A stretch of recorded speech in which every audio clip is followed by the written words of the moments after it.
Hello, so this YouTube video is going to be about using the Office 365 software that the college has provided us with. Now, it's just a general overview and I've not had proper training on it. I'm not an expert. I've just looked at things by myself.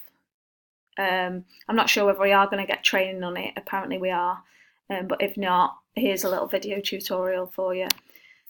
So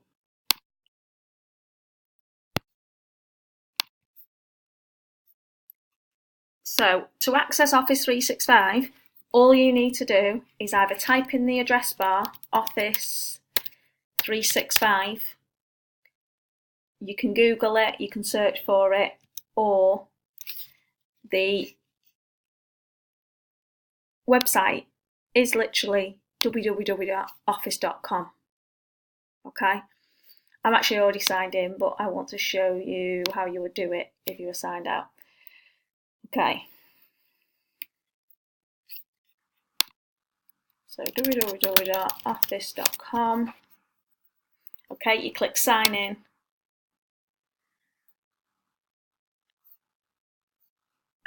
My account is already there, but let's say for instance it isn't there.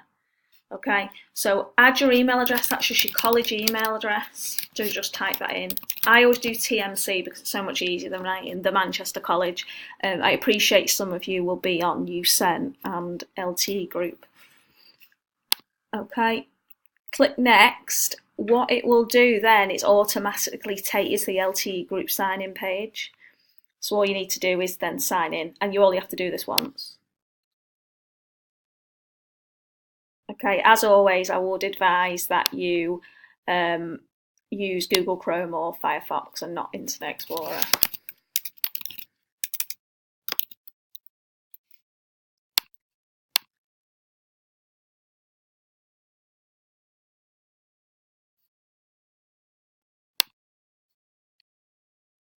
Okay, so this is your page. So basically what Office 365 is, it's an online version of Office.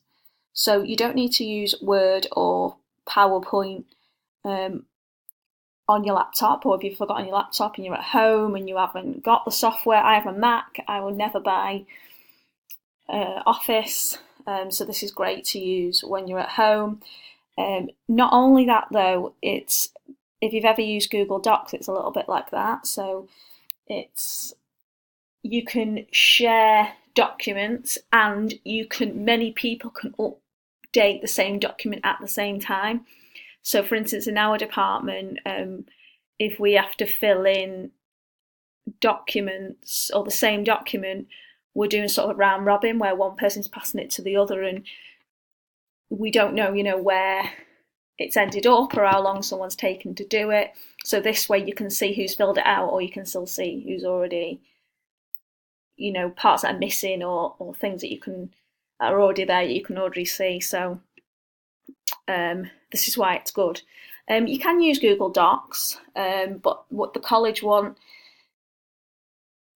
you to use Office 365 because they believe that this is a program that is used by employers. So they want students to use it, and they want us as a company to be able to use it. However, I think it's still good to be able to use Google Docs as well.